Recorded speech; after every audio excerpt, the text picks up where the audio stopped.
What's up guys, Old Painless here, and today we are looking at another third-party figure. We have Maketoys or Maketoys Gundog, which is a interpretation or their take on a G1 Hound. And in my case, I have what's called the version .2Y or toy, which is pretty clever. But basically, with this figure, they went with more the darker green with chrome and white paint decos on the unit itself. So it's meant to be more in line to what the Hound G1 toy actually was versus how he was represented in the cartoon. So there actually is a second version of this figure. It's the toon version, which is, as you can see here in the instructions, a lighter green variant with yellow striping, silver paint versus actual chrome. Just another option in case you want more of a screen accurate versus a toy accurate representation of the figure. So right off the bat, I want to say this is a phenomenal figure. Definitely one of my favorite purchases of 2015. But oddly enough, it may not be the right choice for me. So we'll get into that. It's definitely a great representation of Hound, but it may not be what I'm looking for specifically. So we'll touch on those points in a little bit here. But first, I want to show you the box as well as some of the accessories that came with the figure. So right off the bat, we do have the packaging here for the figure. Pretty small. It just has a clamshell plastic case inside. Nothing really too extravagant here, but you know, nice photo work for the alt and the robot mode there. Some sort of overlays and stuff in the background. That chrome foiling, silver foiling for the remaster line, which is Maketoys' masterpiece, line itself right there. There we go. Back has, some nice posing for the figure from different angles, alt modes, accessory layouts, all that fun stuff. But fairly standard Gundog version 2.2Y versus cartoon. Alt mode warnings, all that fun stuff. In terms of accessories, we do get a spare tire, which can attach to the alt mode as well as a robot mode. I'll show that off. Pretty nice rubber finish, chrome there as well for the hubcap or the rim. I like that feel quite a bit. We also do get a gas can, which is sculpted fairly well. No paint to it, but that's fine. This also attaches in both modes. And we do get another gun here, which has a swivel, handle painted silver. Gun is chromed out, which is nice. It does have a slight hinge there, so you can kind of angle that up if you want to. This is really more meant for the alt mode. It plugs into the back for more of a traditional weapon, like you can see right there. Although Hound can hold it a bit awkwardly. It's not a really well-shaped handle to be held. And just one thing of note is that there is a peg here on the side, which can actually attach to the shoulder cannon right there. I can show that off later. Or you can even attach things like the gas can here. I believe. There we go. If you want to have some sort of like underhand held, weapon like this, you can have them like hold it like that and then have like rockets, because there are some sculpted details here on the base of the gas can which kind of look like little mini missiles right there. So just some options you can kind of play around with. I typically don't use either of these in robot mode, which is why I have them off to the side. The last thing I want to show off is just the instructions. Pretty basic. Again, we have the cartoon color variant right there. Toon variant on the back. Again, you can see the color differences right there. And not a really elegant instruction guide. It just kind of unfolds like a poster layout, but gets the job done nonetheless. Pretty straightforward. Nothing too fancy.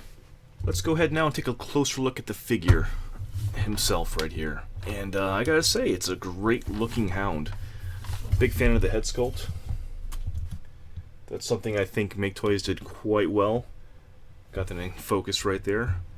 Clean silver paint, nice chiseled features along the head.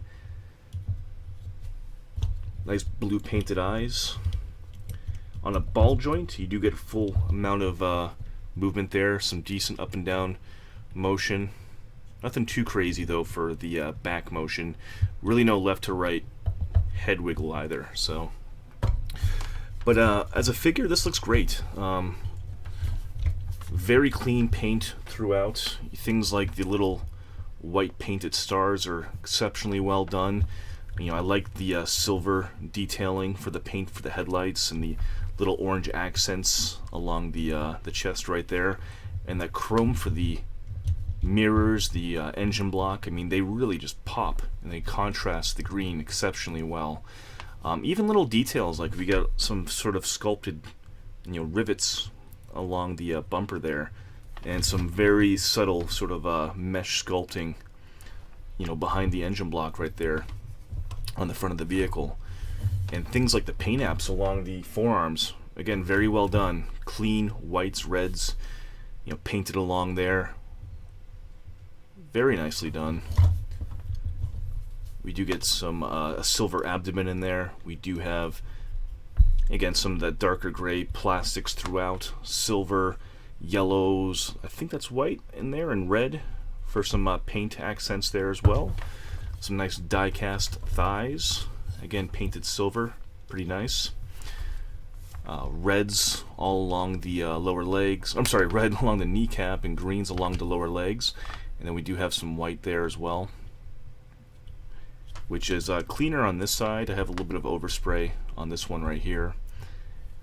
Some darker gray and silverish colors mixed in, and then we have the tail light sort of red finish there on the foot itself.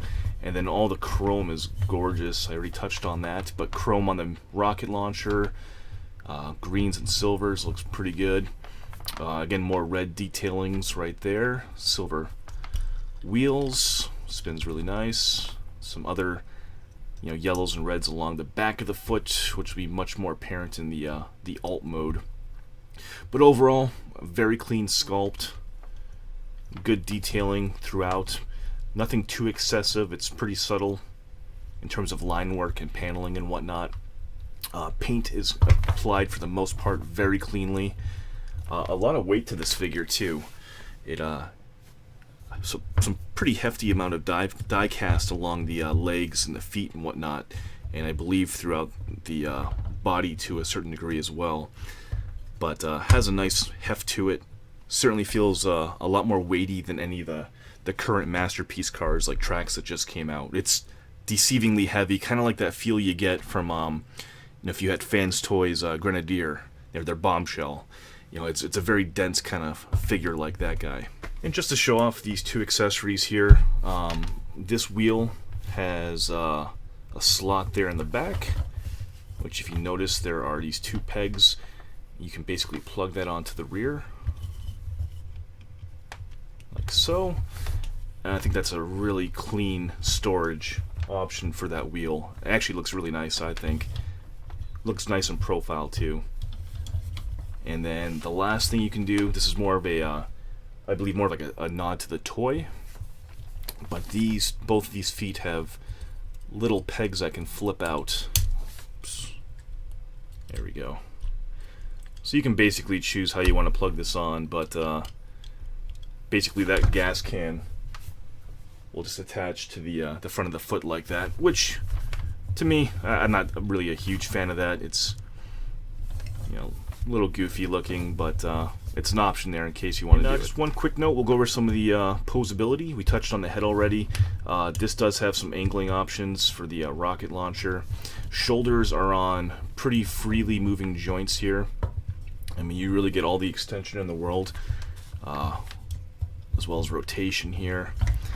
They are on kind of an odd hinge design, but that's more for the transformation, as well as sort of an Easter egg option, which you can see back here. We'll touch on that in just a second here, but they give you all the articulation you need for rotation at the shoulder. You do get an upper bicep swivel, and you get a single bending elbow, which does get you 90 degrees, but as Evangelist kind of pointed out, it is awkwardly located up pretty high on the arm, so not much real estate or plastic up top. And then the forearm is significantly larger than the upper arm, which is a little bit of an eyesore to me.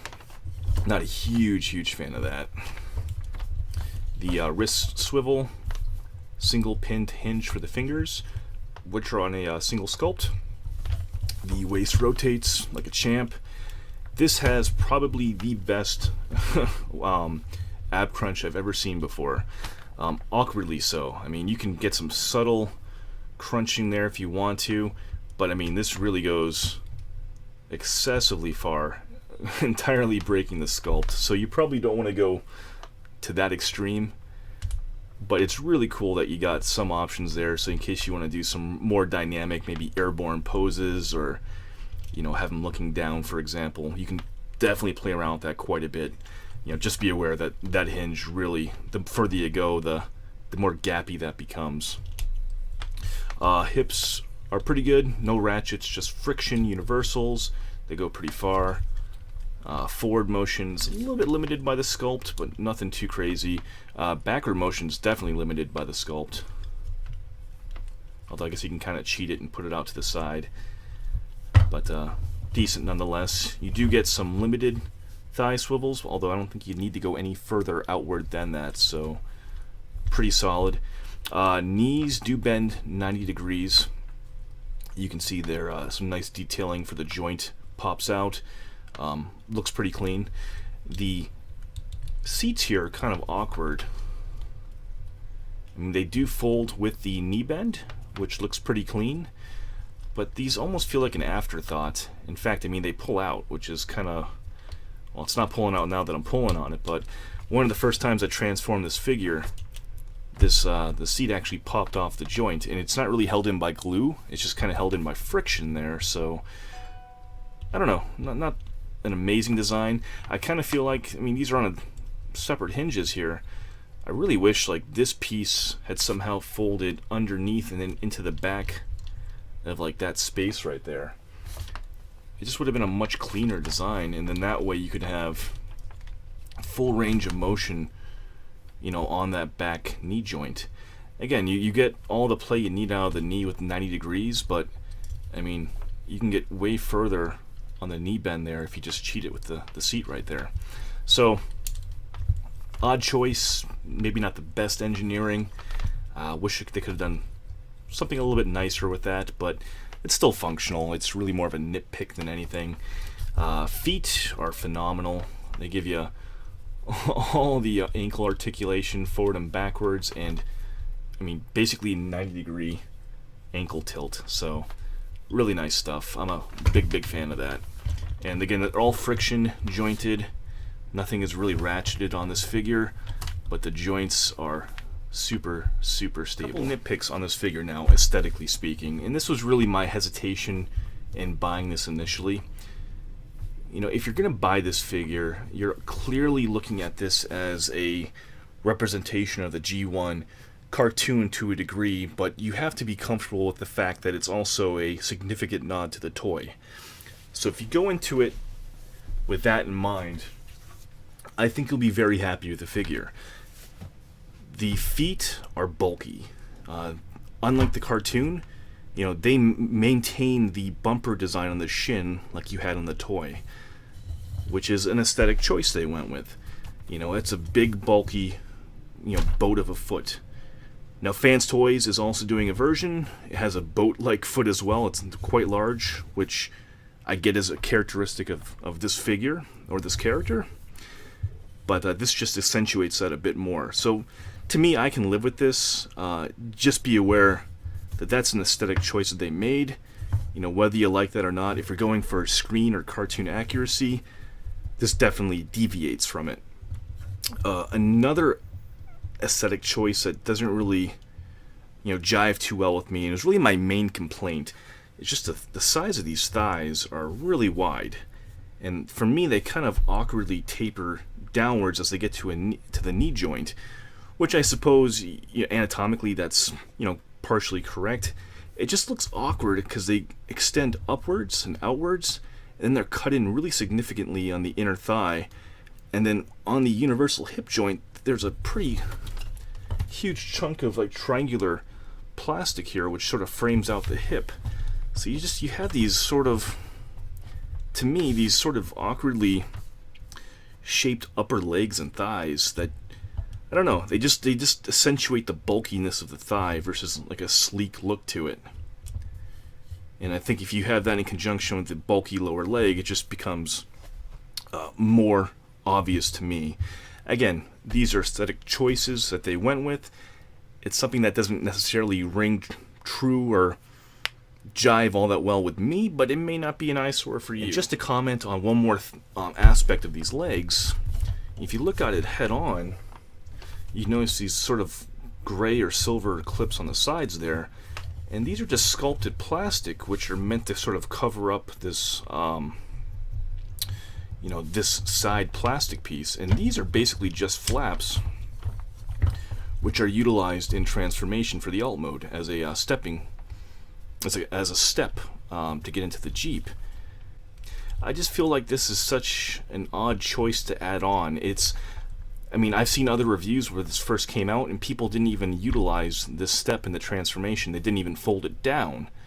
So it's not a really obvious thing. It's more of a subtle kind of detail for the alt mode. It's nice, don't get me wrong, I appreciate it, but I feel like it's almost unnecessary. And in adding this little detail on here, I think they sort of detracted from the sculpt of the leg, where if they just taken that detail off completely, you'd have no longer this bulking silver piece on the thigh out in the side, and this little jutting piece of plastic out right there too, which covers up that hinge. It just would have been a slimmer looking upper leg, which I think would have done a lot more for the overall look of the robot. But that's my 2 cents. Again, just small details that kind of bug me. Not overly terrible looking. You may be looking at this saying, what the hell am I talking about? It's not that big a deal. But I'm sort of a stickler for proportions and and anatomy. And again, anatomy on a robot, on a transformer, it's gonna be in the eye of the beholder there, right? So it's whatever you like, I guess. In terms of the forearms, this is the last element that kind of bugged me just a little bit. I think this accordion design for the forearm is a little sloppy looking. You basically are doing sort of a triple sort of paneled hinge here. That's part of the transformation, and it's really a smart idea. I think it's pretty cool how it's executed and how it lengthens out the forearm. And it's also nice to see a deviation from the traditional open up a panel, fold the hand in and close it up type of design. But for me, that's just a little ugly. You have a lot of visible pins and stuff there, a lot of visible joints on the forearm. It just breaks up the sculpt quite a bit. And quite honestly, it's one of the main reasons why I went for this color deco versus the Toon deco, because you have yellow striping along the forearms and along those joints, and it looks just very sloppy and broken up to me. And again, these are sort of nitpicks on the aesthetic and design of the figure. These are things that kind of irk me. They may not be deal breakers for you by any means. I think overall it's a stunning figure. I love the head sculpt. The paint is super clean. The chrome, everything is just very nicely done. For a toy rendition of Hound, I think this is a pretty smashing success right here. And just for some quick comparisons here, let's bring out some other masterpieces. We have Optimus there. So again, I think these guys look freaking awesome together. And then we'll just bring out Bumblebee. And I think they look pretty good as a team right there. Yeah, so if you're going for sort of that toy G1 deco, this Hound has a perfect spot in your collection. It unmistakably can look and feel the part for a G1 masterpiece. So that's robot mode for the most part. I do want to show off one more detail. It's something that you've probably seen in pictures, but if you notice here, the shoulders do lower down. There's an option to swivel these shoulder joints downwards, and then these front panels do fold down as well in a hinge system. So if you really want to go for the die-hard toy deco, you have the option to get the arms in a much lower and proportionally odder looking position. I'm not going to bother showing it off. If it's something that you're into, the options are there. it's a nice little nod, a nice little Easter egg, you know, that Maketoys went with, but not for my taste. So with that being said, let's go ahead and get this sucker transformed into alt mode.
And you can see right here, this does have some wiggle to it.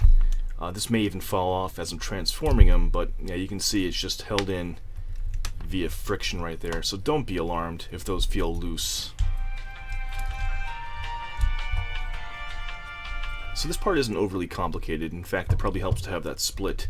But there are some pegs on the underside here on the forearm, which goes to the back of the thigh. And then these pegs here, which go into the butt right there. So I find it helps if you bring this upwards to place the arms where they should be first on the back of the leg, and individually, you know, peg in. See, that fell off too. So these will fall off if you're not careful, but they peg back in.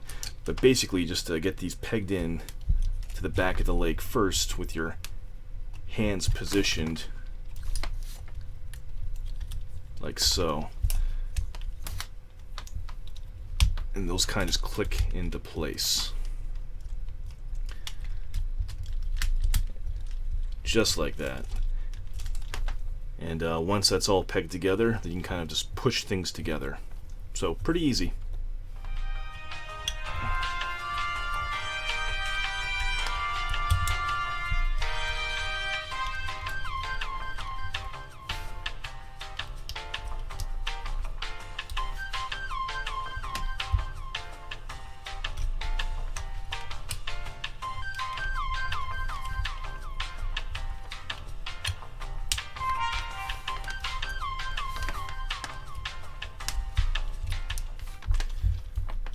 So these wheels are unique. They're on a sort of double or maybe even a triple hinged system in here, but there is a small tab right there which is going to plug into this peg hole right here. So it takes some getting used to. You basically need to sort of fold the wheel into itself and rotate it to bring that peg hole up and over the peg. And it's a lot harder to really explain than just to try to show you. There we go. See, it kind of loops up on over itself just like that, and then that will click into place. I'll try to show you this one too. There you go. So pretty easy. They click in.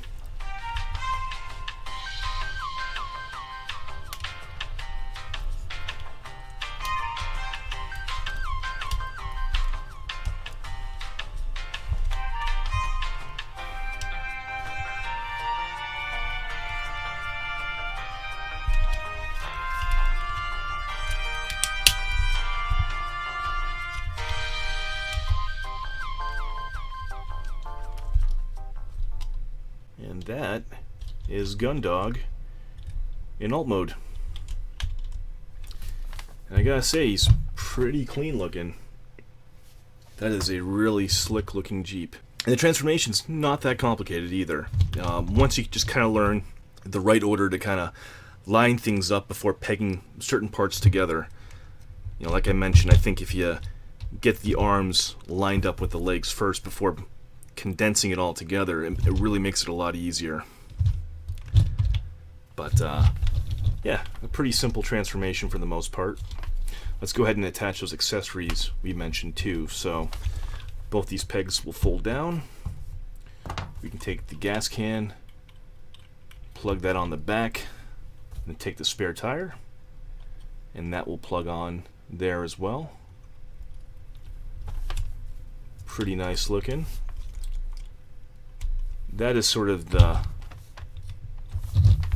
basic intended look, and you can put that on the left or right side. There's peg holes on both sides, but if you really want to armor this guy up, we can take the gun, which, by the way, let's take a quick look at this first. Nice sculpt to it, very G1 reminiscent, all chromed on this version. Very, very nice. Good sculpt to it.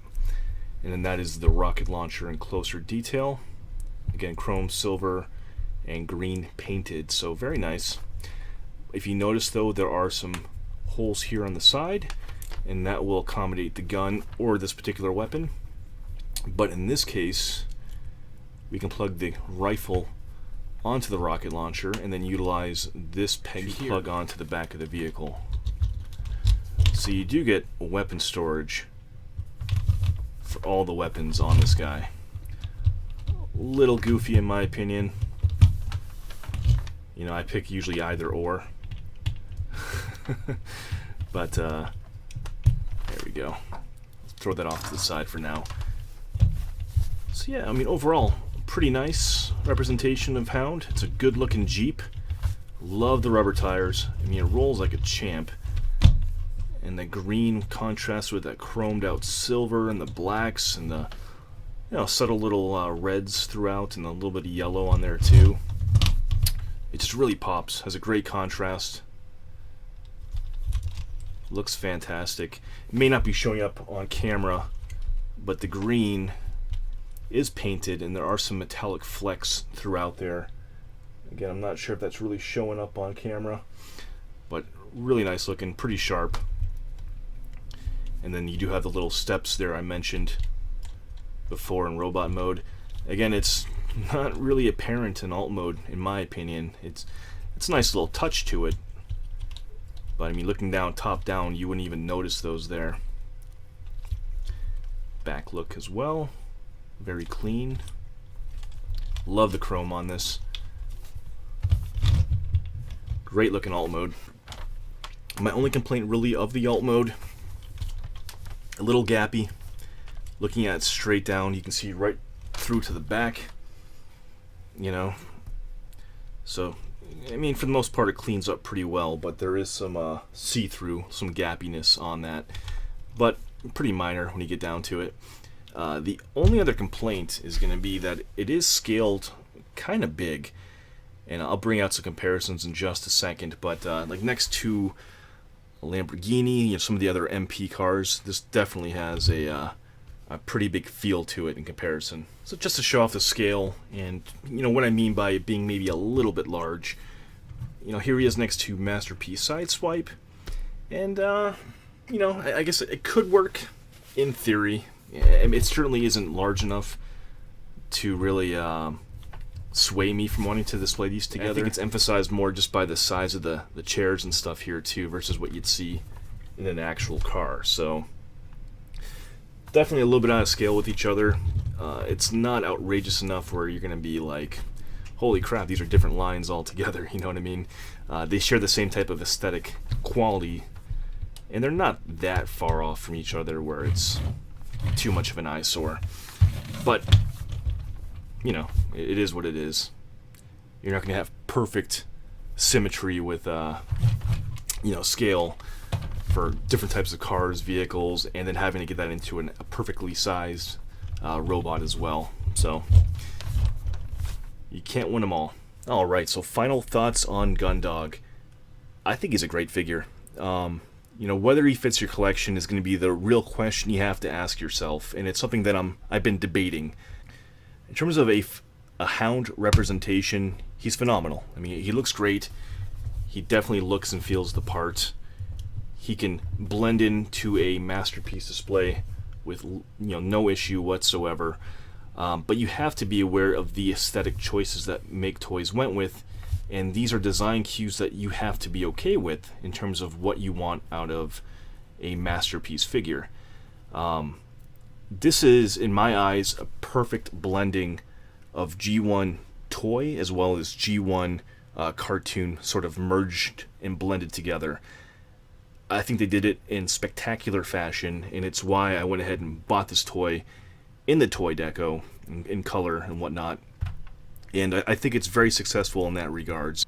But just be aware, there's another option coming out from Fans Toys, and I'm not a Fans Toys fanboy by any means. In fact, I only own 2 figures by them. But in my eyes, the more I see of that alternate choice, the more their aesthetic, their forearm design, their cleaner foot design, the way that leg kind of cleans up in the back with the seat and whatnot kind of folding into the foot and the lower wheel being hidden away, it's clear they went for strictly a screen accurate representation, which is a different design choice versus what Maketoys did with their remaster line here. And that's totally fine, but you need to be comfortable on which design aesthetic that you want on your shelf. Now for me, I'm definitely giving it some serious thought. I obviously pointed out some nitpicks on proportions and some design choices which kind of bug me on this figure, but I'd say overall the great things that Maketoys did with this far outweigh any of the negatives I really have to sort of nitpick and say about it. I'm right now kind of to the point where I like this figure enough that I may double dip and just get the Fans Toys as well, and it's not something I actually ever do in terms of having multiple representations of a character. I'm not a Hound diehard by any means. It's not even one of my favorite characters, but I think this figure is awesome enough that I actually want to keep this and probably pick up the Fans Toys as well to actually put the Fans Toys into my MP display and have this as sort of a side piece. If anything, this figure shows me the quality that Maketoys is actually putting forth with their remaster line, and it makes me extremely excited about all their future stuff coming out. Excellent quality product. I think Maketoys is really a good alternate choice for a third-party MP option, and it's rightfully up there in terms of quality with the big boys like Fans Toys. Definitely recommend it. Just be very clear and honest with yourself what you want from a third-party MP, and that way you're making sure that you're getting the right figure on your shelf and you're making the right decision for yourself. Anyway, guys, thank you so much for watching. I appreciate it, and have a great day.